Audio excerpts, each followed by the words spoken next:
What a year this has been. How do I even? The last 6 months have been like no other. We have been scared and angry and sad and lonely. It's tempting at this moment in this first sermon to try to address everything right now, all at once. And what a horrible sermon that would be. I won't do that to you. The truth is, we've been addressing these issues every Friday night, and you have been there in numbers unprecedented. Tonight, I want to address just one aspect.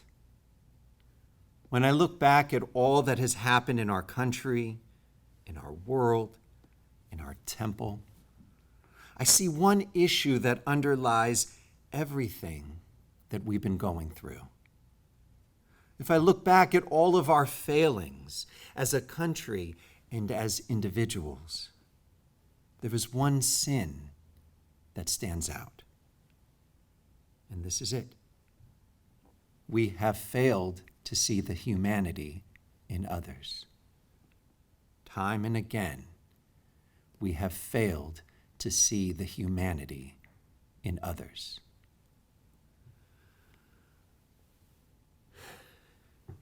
It's ironic, too, because one of the things that this pandemic did right from the start is make it clear that we are human. We like to think of ourselves as special, sophisticated. I'm a singer. I'm a professor. I'm a collector. I'm a low-handicap golfer. And then the stores run out of toilet paper, and you realize I'm just a person who can't find milk. I'm just a person who's worried about having enough food in the pantry. And will there be a bed for me at the hospital if I need it? It's humbling. It's humbling to know we are just people with the same basic needs as everyone else. But in that moment, as we saw our own simple humanity, there was an impulse, a dark impulse, to not see the humanity in others. Think back to the first days of isolation. And you go to take your dog for a walk, and it's good to be out of the house and under the blue sky. And then you see someone else on a walk, and they're heading toward you. Normally, that's lovely. Normally, that's a neighbor. Now, that's a vector. Why are they walking this way? Did they just cough? Which way's the wind blowing? I have to say, this part has been hard for me. We have members who are sick, who are hurting, who have lost a spouse of 50 plus years. I want to be by their side, hold their hand, put my arms around them and share a cry. But we can't. You want to be compassionate, but you also have to protect your family and not contribute to the communal spread. It's so hard. And I don't always get it right. We all have regrets on Rosh Hashanah. I regret how clumsy I have been. I regret every time someone walked toward me and I jumped back.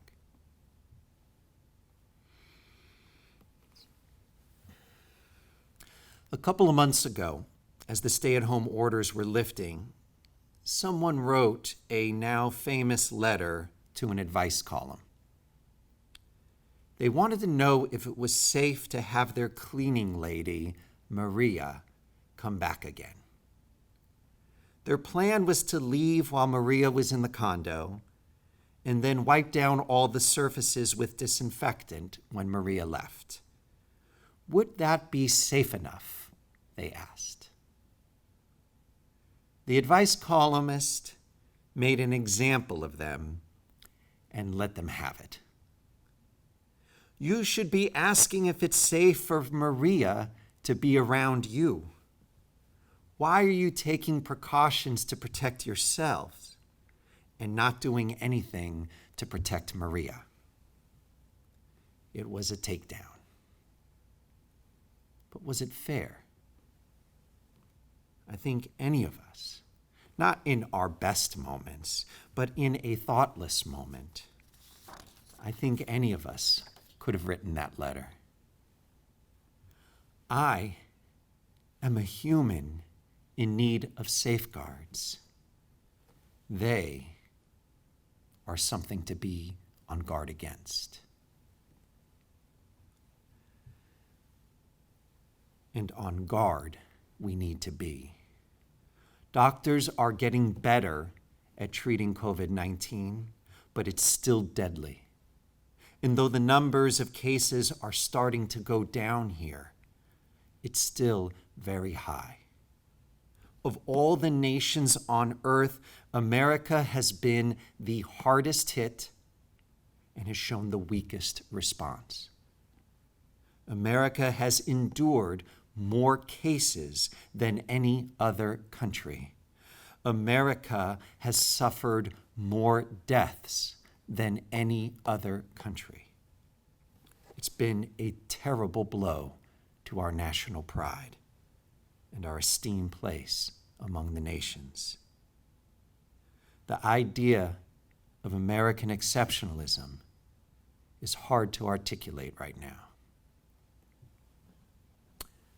And the thing is, it was our own sense of exceptionalism that made it so bad for us. We were arrogant. We thought we were different. Back in February, when the virus was devastating South Korea and Spain and Italy, our president said it wasn't a problem here. There were very few cases here. But every outbreak starts with a few cases. But the idea that it would spread in America among Americans, one to another, that idea was inconceivable. And it wasn't just our president. Ordinary Americans could see in the news that these things were happening in other countries, but did not think it would happen to us. I remember back in early March, I got a text from a college friend, a doctor who should have known better.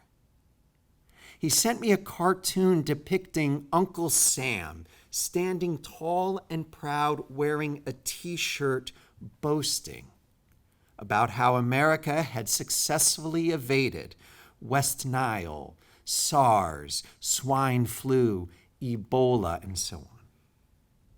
These were diseases that had spread in other countries, but not here. The implication, of course, is that America is special. Americans are somehow immune from catching these kinds of foreign viruses. What did we learn this year? We learned that Americans are just like everyone else. We are human. We get diseases that spread around the globe. We are human, just like people in other countries are human.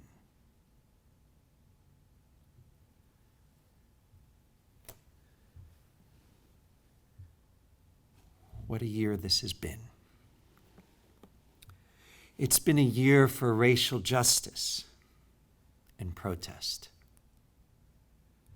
This summer, the Black Lives Matter protests were far and away the largest protests in American history.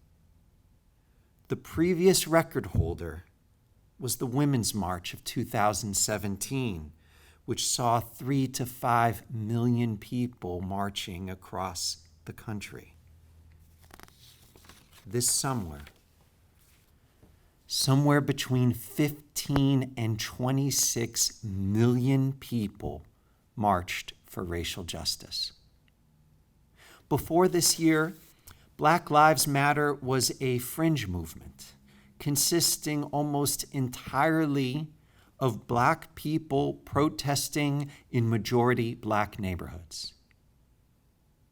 But something changed this year. Millions and millions of white people marched for Black lives. In fact, 95% of the marches occurred in mostly white areas and were attended by mostly white protesters. Why? What changed? A video. A video of a man pleading for his life. A video of George Floyd saying 20 times, "I can't breathe."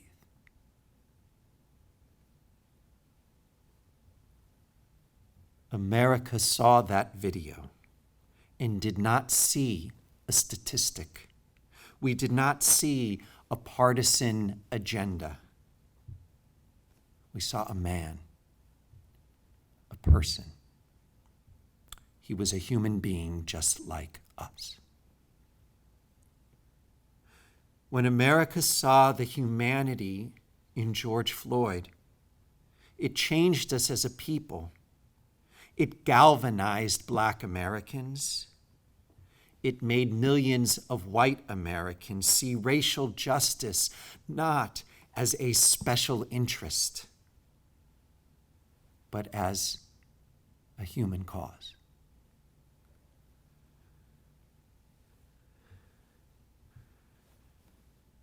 What a year this has been for our temple, too. Tonight, I want to talk about the vandalism, the hate that befell our temple. This is our sacred space. This is our beacon of light and goodness.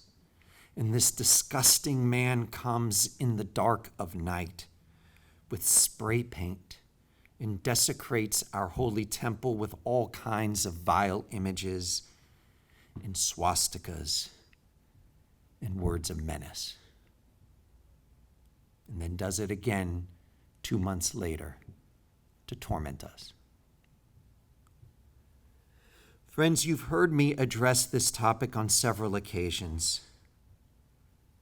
But I'm going to tell you something tonight that I have not told you or anyone else.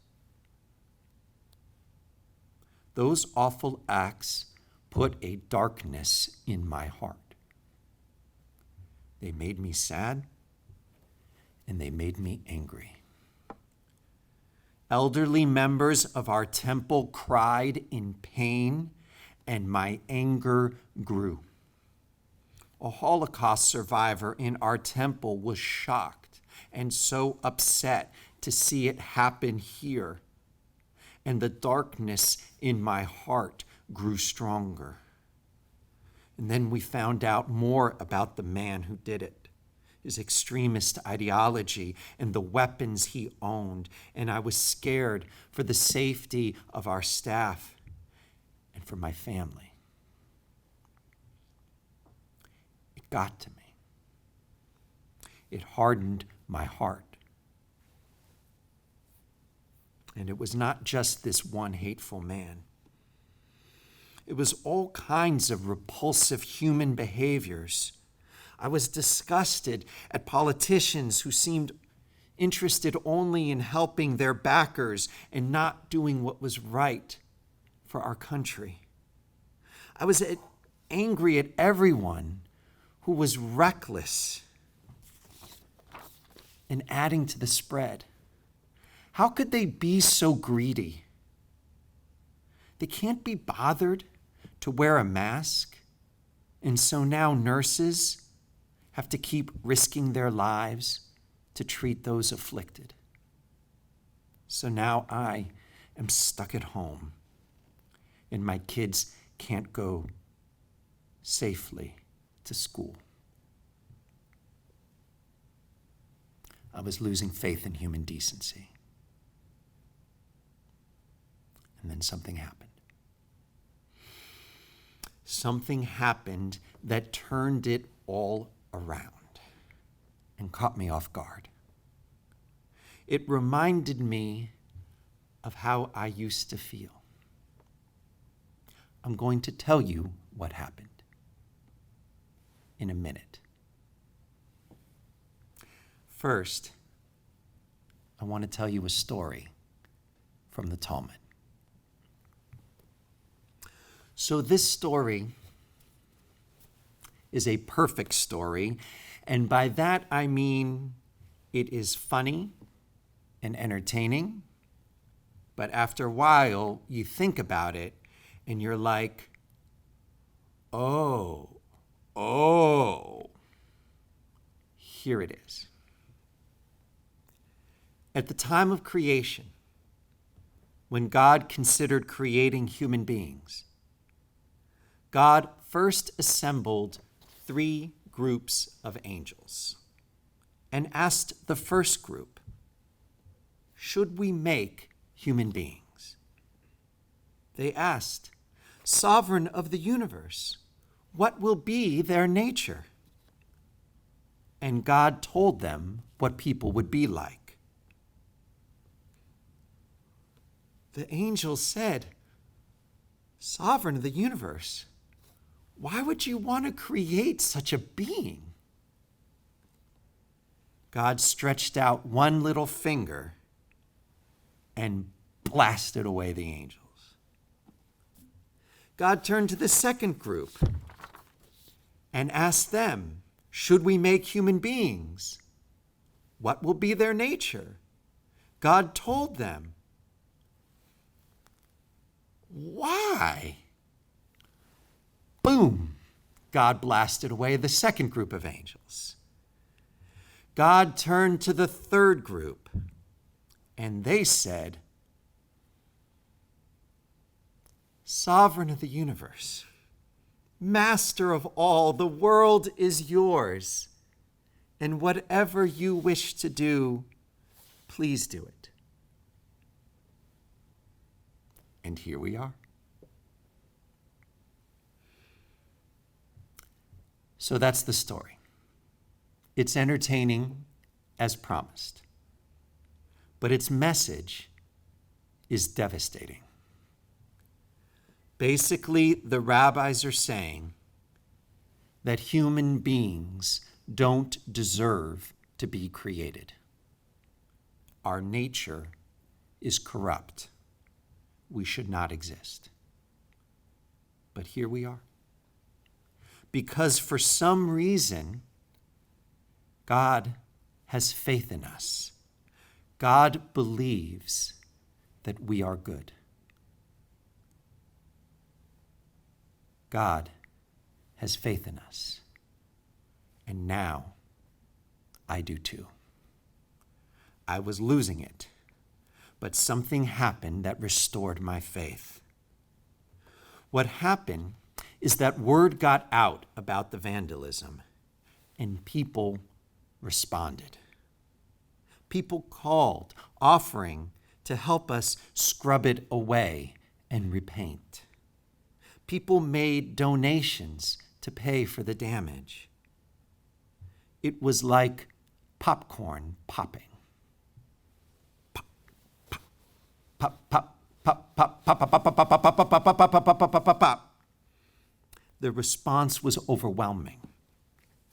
A Christian man in Texas sent an email with this message: I'm praying for y'all and support y'all.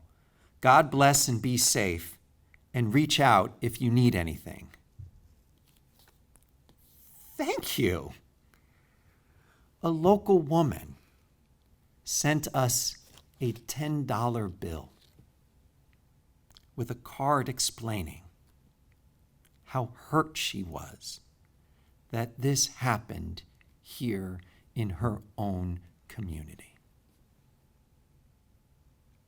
Jews and Muslims from all over lent their support. But what really got me, was the churches. Day after day, a new letter would arrive. These were the most earnest, lovely, and carefully crafted letters, signed at the bottom by a list of leaders from that church. First Presbyterian Church of Sarasota stands with Temple Emanu-El, began one of them. First Congregational UCC wrote, we want you to know we have your back and are by your side. Church of the Redeemer, we stand with you, our brothers and sisters. We will hold you up in prayer. Our love for you, our sisters and brothers, wrote Our Lady, Queen of Martyrs Church. The overwhelming message was one of shared humanity, sisters and brothers, and it was overwhelming. And it got to me. I could see the beauty in people again. And I remembered the goodness in people that I have been admiring from the start of this pandemic. Joanne McGuire at her sewing machine, making masks for everyone. David Wyman collecting care packages for nurses. 12-year-old Mia Amder writing cards for seniors in isolation. The hundreds of our members who've been volunteering and sending contributions and doing everything they can to help others. What is it? What is it about these people? What do all of these people have in common? All of them look out at others and see not a problem, not a threat, not a rival, but a person. That is what kind people do. They look at us and see our humanity. They look at us and show us their humanity.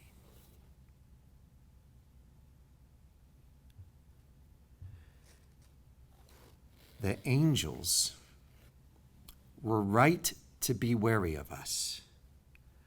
But God, you were right to have faith in us. Now, God, please help us.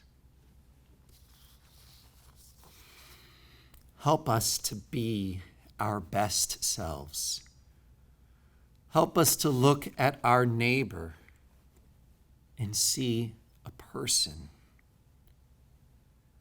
Help us to look at people of other countries, other races, other religions, other political parties. Help us to see them as human beings. And may they look at us and see our humanity. Amen.